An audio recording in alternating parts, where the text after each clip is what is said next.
I am standing over a massive pit. I got here because I asked my friend to make me a Minecraft escape room.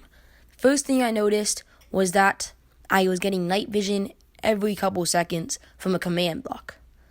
I saw a sign that said the rules were no disconnect glitching and no crouch clutching. And I'll comply for the sake of the video. And yes, I am in Pocket Edition. That's just how it works. So I decided to break the sign and the tripwire hooks, because they might be useful later.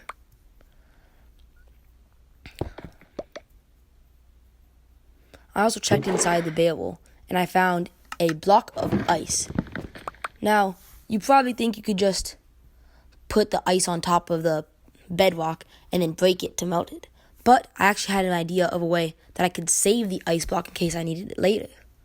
And I just need to do a little bit of parkouring, and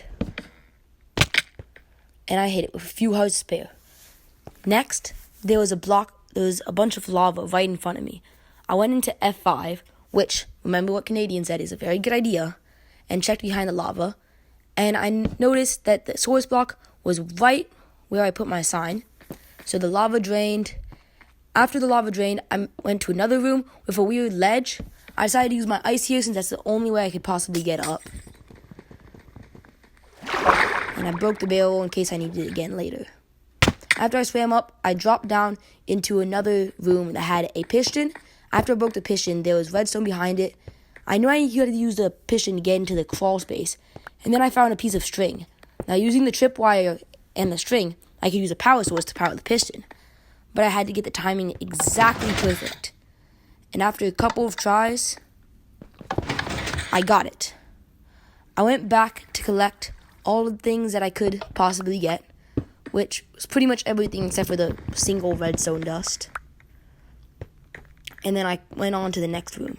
The next room was a 3-block tall ledge, so I need 3 blocks to get up to it. And I decided I could probably use the piston in some way where it could count as 2 blocks because it extends. So I decided to try using the tripwire hooks again. And after a little bit of fiddling around with them, I found a technique where I could let it activate for a little bit longer and have it extend me up. However, I could not collect any of those items, so all that I had left was a sign after this suspicious-looking staircase that I checked under to make sure there weren't any items. In this room, there was a nether portal frame and a ledge. On this ledge, I saw an item frame, and looking closer, there was a piece of bedrock inside. After collecting the bedrock, I knew that I could get onto the ledge if I used the portal as a block and the bedrock as a block. And there didn't seem to be anything else I could do, so I decided to use it. I saw there was a hopper up at the top of the nether portal frame, but I could not quite reach it.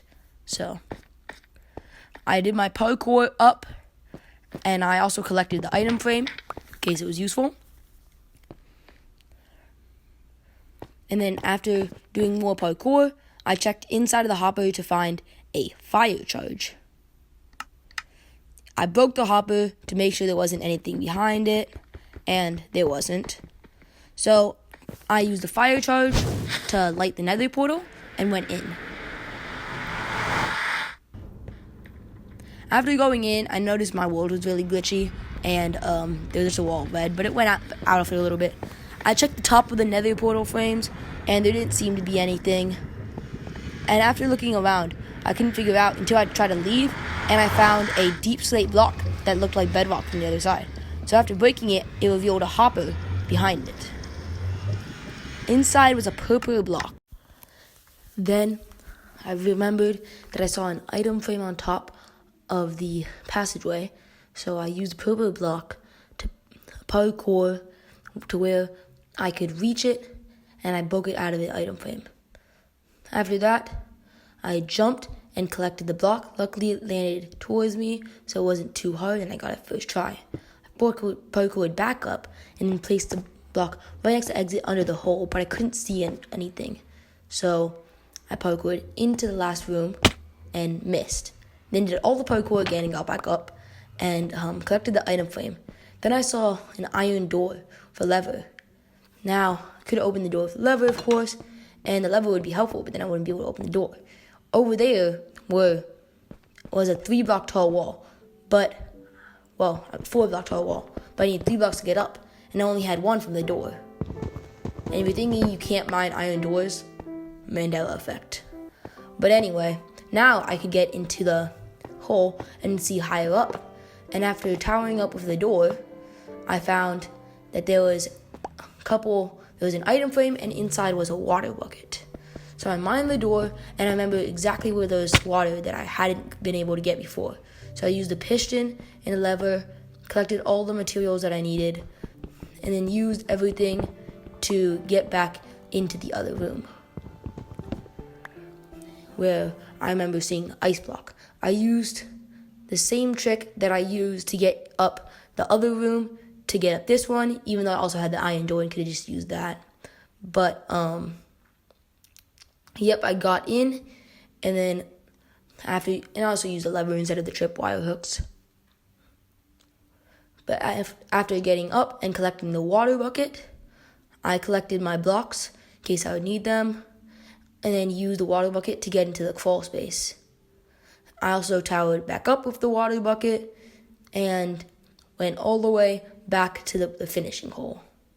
I remember seeing water buckets are extremely overpowered in escape rooms, honestly. Like, they should be banned or something. But I got out of the 4-block tall hole, and then, of course, I have the MLG down, or I could just place the water. But obviously, I'm good at Minecraft. I took the MLG, obviously. So, yep. Hope you enjoyed the video. And if you did, I really hope you consider subscribing, because I can get paid for it. So, yep. See you in the next one.